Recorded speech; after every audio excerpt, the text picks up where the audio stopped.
자, 오늘 우리에게 주신 하나님 말씀 욥기 33장 욥기 33장 14절 말씀 봅니다.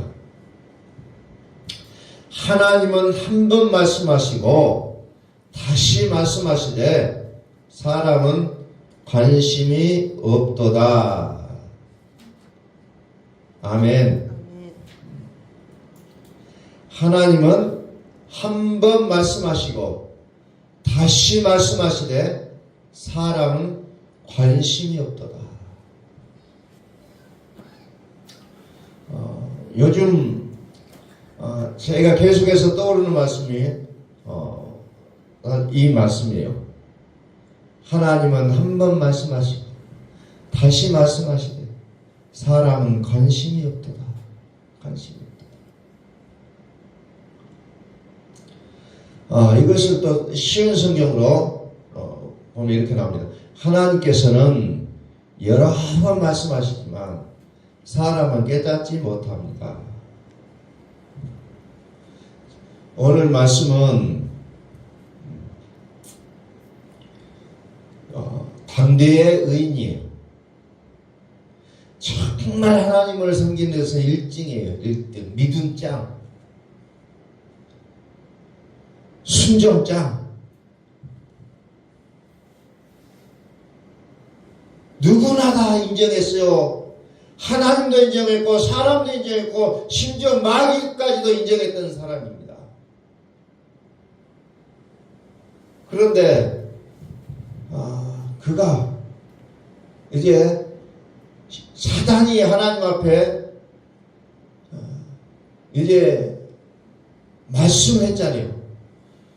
욥이 왜 저렇게 하나님을 잘 섬긴 줄 압니까? 하나님 복 주셨기 때문에 그랬습니다 라고 사탄이 얘기하니까 그럼 어떻게 하면 욥을 마음을 알 수 있겠느냐? 다 빼앗아 버립시오. 그래서 건강도 빼앗고 자녀들도 빼앗고 재산도 빼앗고 다 빼앗았어요. 그리고 나서 기아장에 올라앉아서 자기의 가려운 몸을 팍팍 긁고 있을 때 그의 그 지인이었던 엘리후가 와서 욥에게 하는 말이 오늘 욥기 33장의 내용들이에요. 참 여기에도 보면은 우리가 들을 수 있는 메시지 참 많은 메시지들이 여기에 담겨져 있습니다.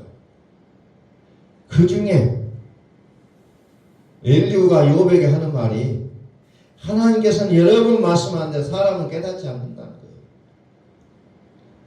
이 말씀을 보면서 많은 생각들을 해보게 됩니다. 많은 생각들. 하나님의 영이 나를 씌우셨고 전능자의 기운이 나를 살리셨습니다. 그대가 할 수 있거든 일어서서 내게 말씀하시고 내 앞에 진술하라. 네가 오늘날 이렇게 된 것이 뭔가가 문제가 있기 때문에 당신이 이렇게 된 것이다. 여기 쉬운 성경에 보니까 여기 1절에 그런즉 욥이여 이렇게 우리 성경에 기록됐는데 쉬운 성경에 보니까 욥 어르신이여 좀 후배인 것 같아요. 엘리후가. 욥은 좀 나이가 많으신 분이고 어르신 내 말을 한번 들어보고 좀 주의 깊게 들어보세요. 그러면서 욥으로 하여금 회개하기를 원하는 그 마음을 토로하고 있는 내용이 33장에 있는 내용이에요.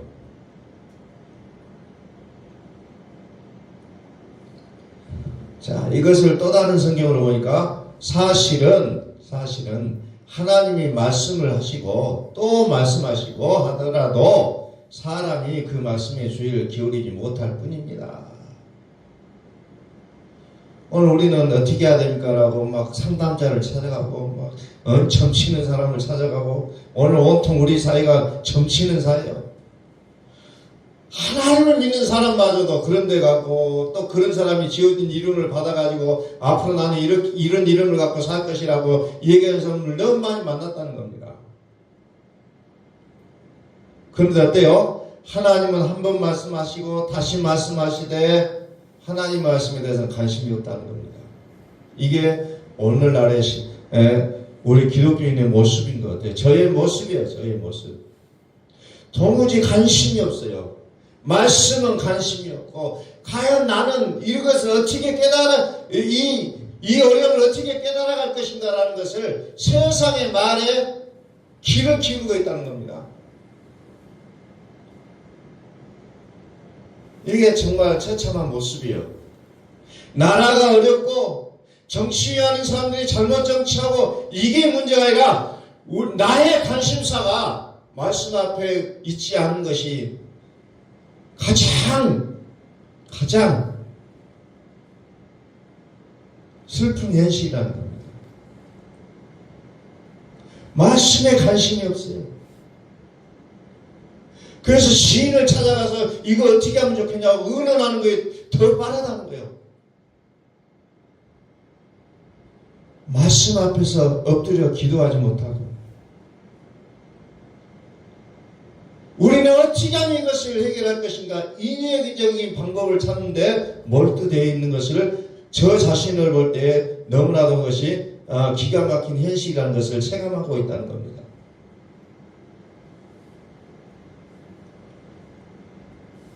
마치 로마서에서 말씀하는 내용과 같아요. 하나님을 알기는 알아요. 로마서 1장 21절에 하나님을 알되 하나님을 영화롭게 하지 않는다는 거예요. 감사하지도 않아요. 하나님을 알긴 알아요. 다 믿는다고 얘기합니다. 열심히 믿어요. 그래서 주일날이면 성경책 챙겨가지고 예배드린다고 찾아가요.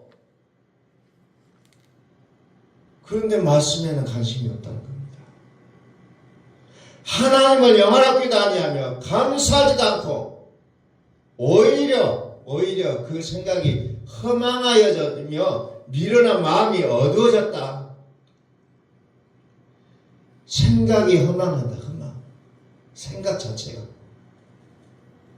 긍정적인 사고냐 부정적인 사고냐 이런 차원이 아니라 그 생각이 허망해졌다. 그래. 허망해졌다. 또 마음이 어두워져서 어떻게 냐 나는 지혜 있다는 거예요. 나는 지혜 있다. 그러나 하나님 보실 때는 어리석다는 겁니다.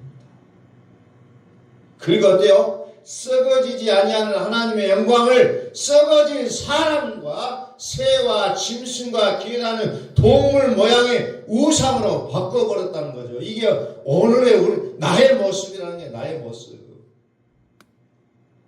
하나님의 영광을 썩어질 사람과 새와 짐승과 각종 우상이라는 거죠. 사람.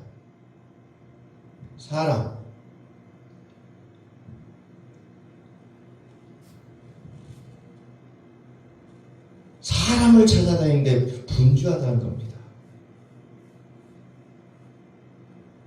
하나님의 말씀에 귀를 기울여야 될 것인데 하나님은 2번, 3번, 4번 말씀하고 계신데 관심이 없고 사람을 쫓아내는데 바쁘다는 겁니다. 그래서 요즘 어떻게 보면은 상담이라는 것이 굉장히 교회 안에서도 만연되어 있어요.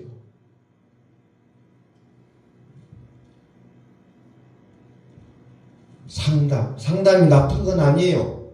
좋은 거예요. 그러나 하나님의 음성을 듣는데 먼저 돼야 된다는 겁니다. 어떤 교회를 다녔었고 많은 이단들을 섭렵했었고 또 어떤 명상도 해봤던 사람을 만나서 이야기해본 중에 이런 얘기를 하더라고요. 어떤 요즘 순천에도 그냥 왕성하게 우리 시도에 부흥하고 있는 그 S교회 사이비 거기 다니는 사람들이 상담이라는 것을 차려놓고 사람을 그냥 막 끌어들이고 있는 것을 봤다는 거예요. 미술 상담이니 어떤 상담이 쫙 해가지고 딱 거기 걸려들면 뭐합니까? S교회의 교리를 가르치는 거죠. 그런 걸 한다는 거죠.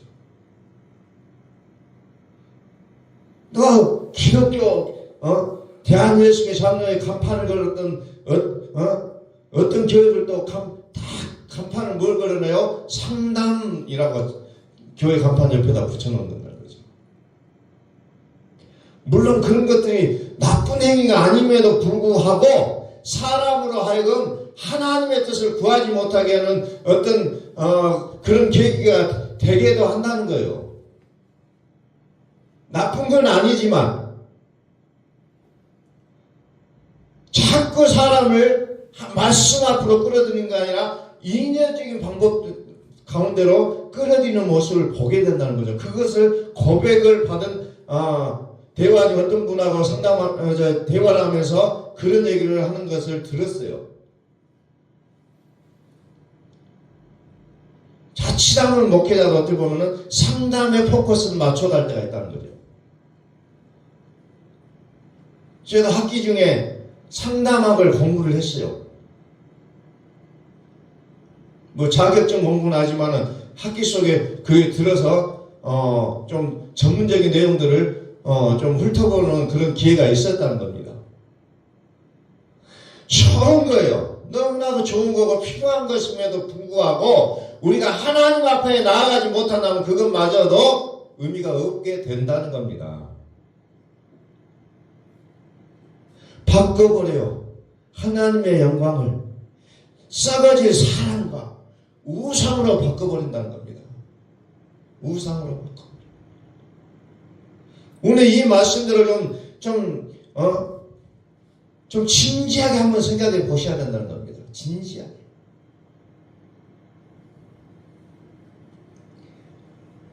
사사기 21장 25절에 보면은 사사시대가 어떤 것이 사사시대냐? 사사시대는 어떤 시대요?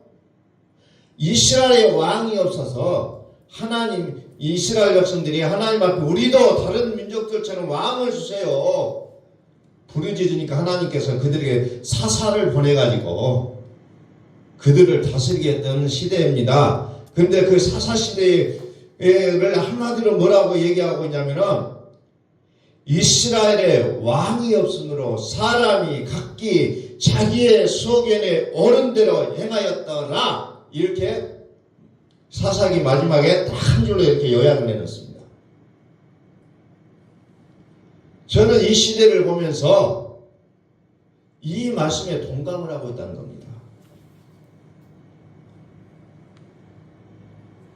우리에게 왕이 없으므로 사람이 각기 나의 소견에 옳은 대로 행한다는 겁니다. 옳은 대로. 결국은 누구를 만나서 얘기해봐도 결국은 뭐요? 자기의 뜻을 하기 위한 과정에서 나를 만나서 얘기를 하는 그런 경우들을 보게 된다는 겁니다. 어떤 것을 구하는 게 아니에요. 단지 이야기하면서 자기의 그것을 확고하게 자기에게 인식시키기 위한 과정으로서의 사람을 만나서 이야기하는 것도 있더라는 거예요. 그런데 우리는 어떻게 합니까? 사람을 만나야 될 시간에 우리는 무릎을 꿇고 하나님의 말씀을 들으셔야 된다는 거예요. 하나님은 말씀하신다고 했잖아요. 그것도 한두 번이 아니라 여러 번 말씀하신다고 했잖아요. 다만 우리가 관심이 없어 깨닫지 못할 뿐이라는 겁니다. 그래서 하나님은 어떻게 행하십니까? 오늘 욥기 33장의 뒤쪽에 보면은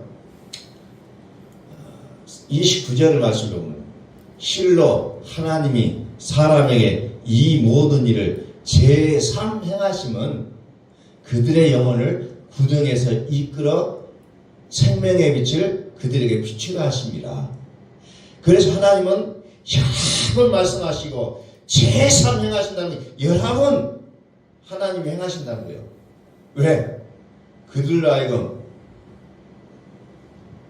사망의 구덩이에 빠져들어가지 않게 생명의 빛으로 그들에게 끌어내기 위해서 하나님은 한 번, 두 번, 세 번 행동하시면서 우리에게 말씀을 깨닫게 하시는 내용을 우리에게 소개하고 있다는 거죠. 이게 하나님이에요. 그런데 우리는 왜 어떻게 해야 될지는 모릅니까? 말씀에 너무나도 관심이 없기 때문에 오늘 하루하루를 우리는 어떻게 해야 될 바를 알지 못하고 살아가는 나의 모습을 발견할 수밖에 없다는 겁니다. 신명기 8장에서도 내가 오늘 명하는 모든 명령을 너희는 지켜 행하라. 그리하면 너희가 살고 번성하고 여호와께서 너희의 조상들에게 맹세하신 땅에 들어가서 그것들을 차지하리라. 신명기에 한결같이 말씀하시는 내용이 뭐냐? 오늘 명하는 모든 명령을 너희는 지켜 행하라는 거예요. 그러면 너희가 살고 번성하고 너희 조상들에게 맹세하신 땅에 들어가서 그것을 차지하게 될 것인데 말씀에 관심이 없다는 겁니다. 그래서 하나님 행하시는 행동이 뭐예요? 그들을 낮추게 하신다는 겁니다. 일부러 낮추게 하신다는 거예요. 왜? 말씀으로 사는 법을 깨닫게 하기 위해서. 그것이 신명기 8장의 내용이에요. 왜 우리를 이렇게 괴롭게 합니까? 이스라엘도 그 얘기 하잖아요. 과거에 애굽에 살면서 고기를 먹고 마늘을 먹던 그 시대가 너무너무 그립습니다. 왜 모세가 우리를 이곳까지 끌어내가지고 우리를 이 생고생을 하게 해야 되냐? 이스라엘 백성들이 그런 불평불만을 내뱉고 있을 때 하나님이 그 말씀을 하시는 내용들이 옛날이 좋았다. 오늘 우리 사람은 항상 과거가 좋아요. 이스라엘 백성들도 마찬가지였어요. 과거가 좋아요. 옛날이요. 그런데 하나님은 옛날에 좋게 하기 위해서 우리를 구원하셨나요? 아니면은 오늘과 내일을 더 좋게 하기 위하여 우리를 구원하셨나요? 하나님은 우리로 하여금 더 좋은 내일을 우리에게 약속하신다는 겁니다.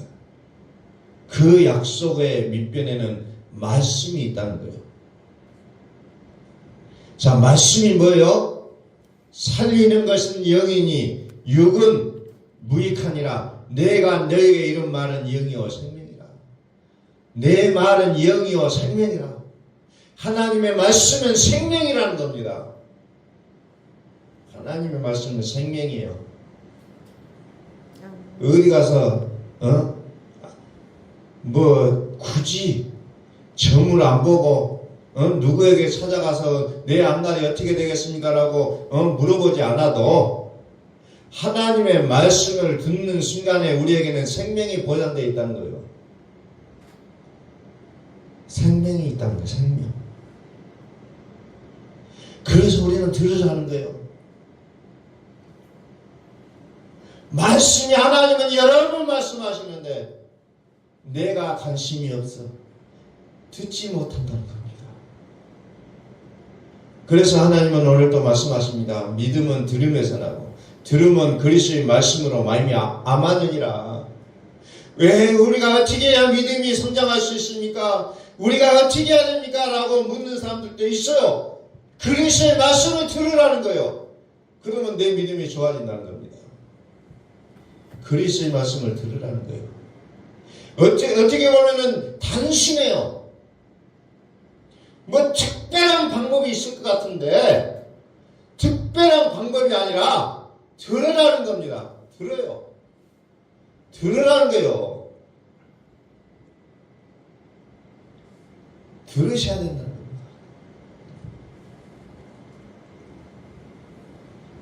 자꾸 들어야 돼요.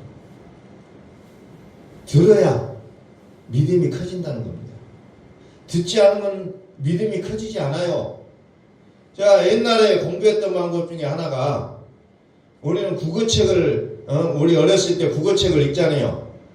그 국어책을 읽을 때 소리내서 읽으라고 옛날에 이제 우리 부모 세대들은 그것을 굉장히 강요를 했습니다. 근데 그것이 그것이 정말 좋은 방법이냐 생각을 해보고, 옛날에 우리 조상들이 공부했던 방법도 보니까 소리내어 읽었습니다. 소리내어 읽었어요. 근데 성경의 요한계시록 1장에 성경에 보니까 말씀을 읽고 듣고 지키는 자가 복이 있다고 나와요. 계시록에. 이게 맞는 것 같아요. 왜?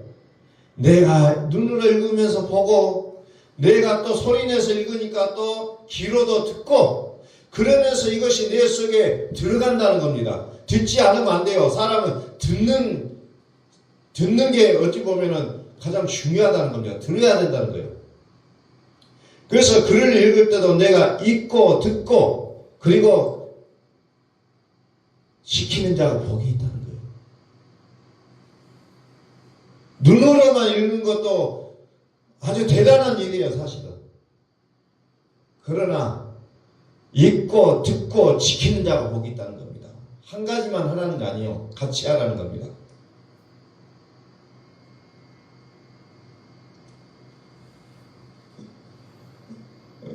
이 비유가 뭐 딱 맞는 것인지 잘 모르겠습니다만은, 아나운서들이 이 언어 구사하는 연습을 할 때 말을 하잖아요. 그들은 그냥 눈으로만 하지 않아요. 소리 내어서 하고, 그것을 내가 듣고 교정하는 그런 일들을 계속적으로 한다는 겁니다.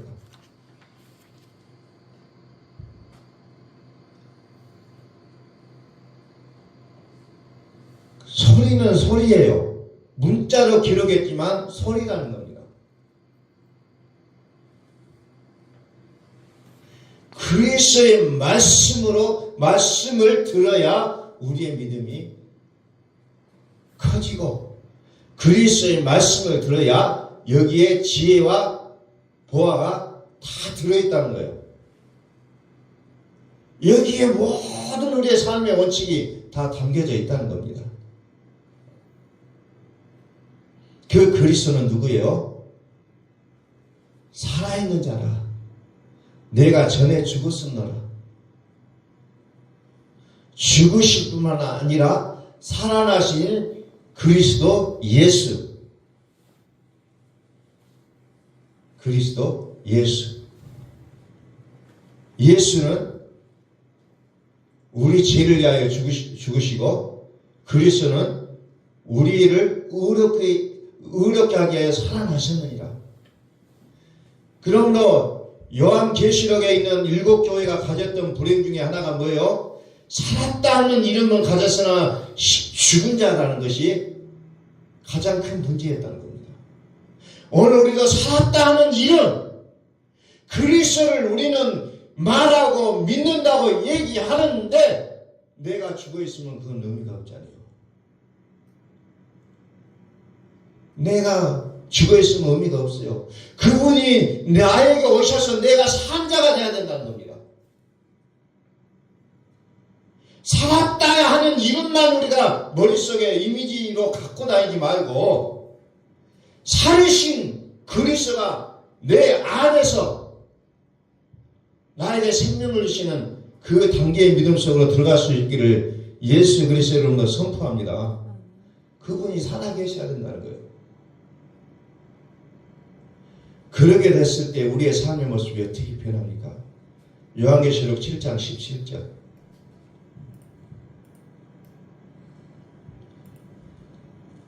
이는 보호자 가운데 계신 어린 양이 그들의 목자가 되사 생명수샘으로 인도하시고, 하나님께서 그들의 눈에서 모든 눈물을 씻어 주실 것입니다. 어때요?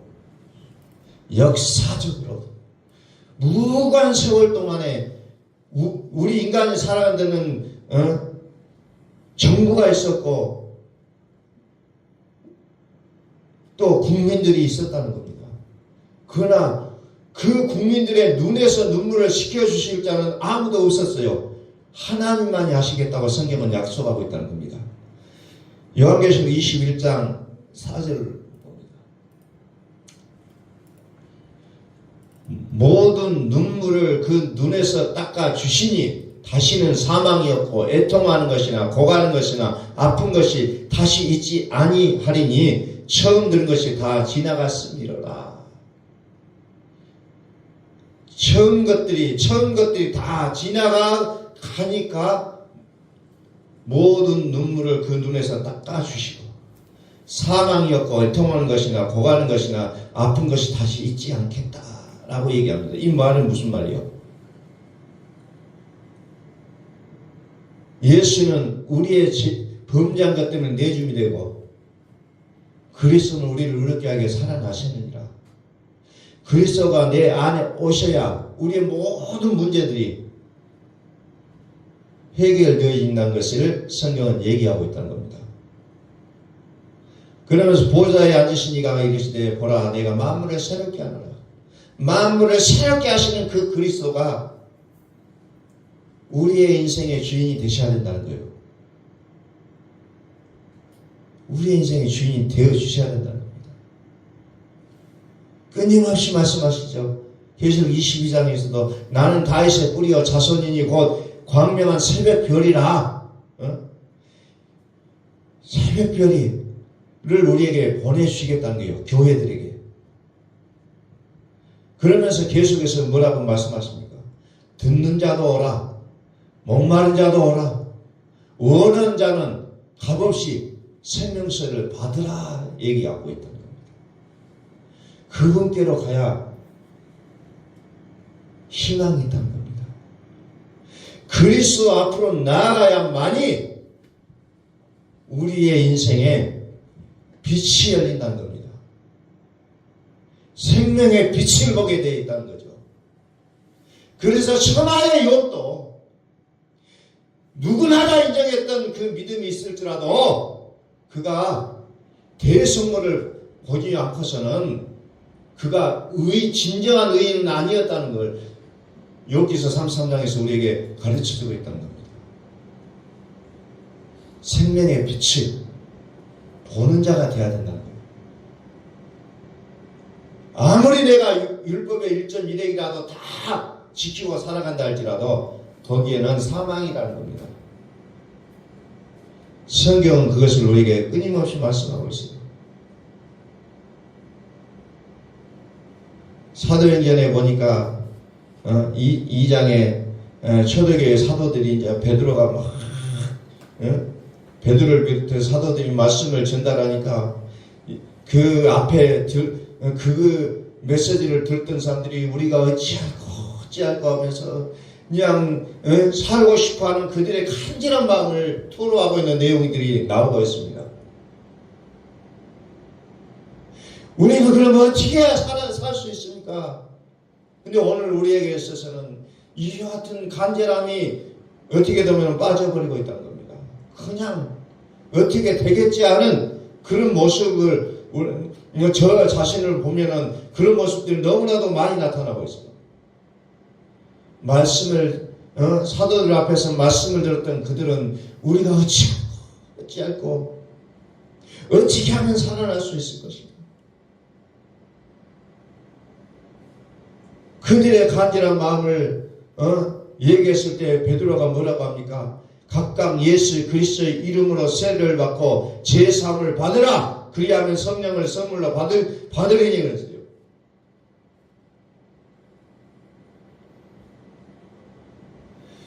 그리스도를 사모하지 않으면 우리의 인생은 살았다는 이름을 가졌으나 여전히 죽어있는 자의 모습으로 살아갈 수밖에 없다는 거예요. 살아있는 이름을 우리의 마음에 그대로 받아들일 수 있는 우리의 모습들이 될 수 있기를 예수 그리스도의 이름으로 선포합니다. 기도하겠습니다.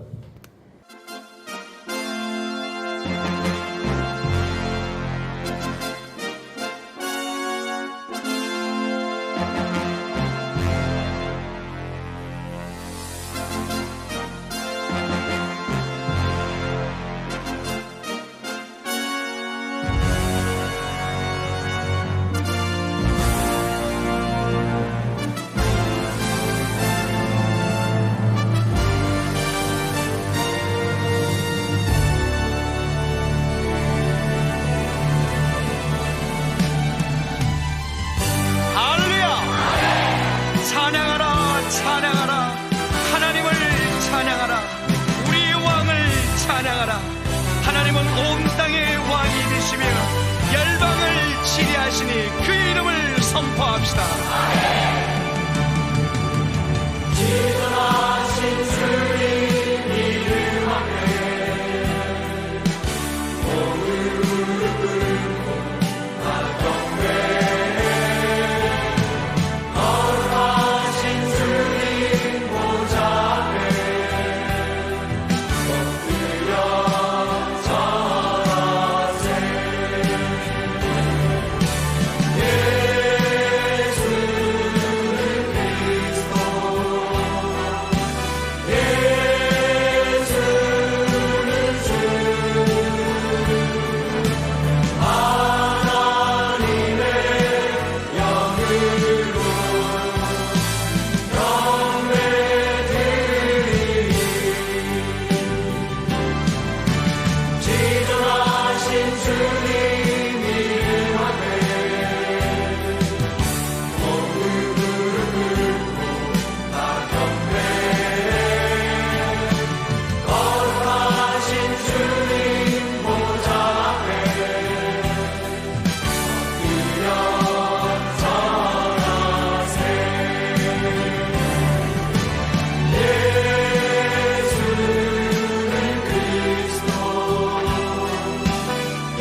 우리 모두 함께 예수 그리스도를 고백합시다.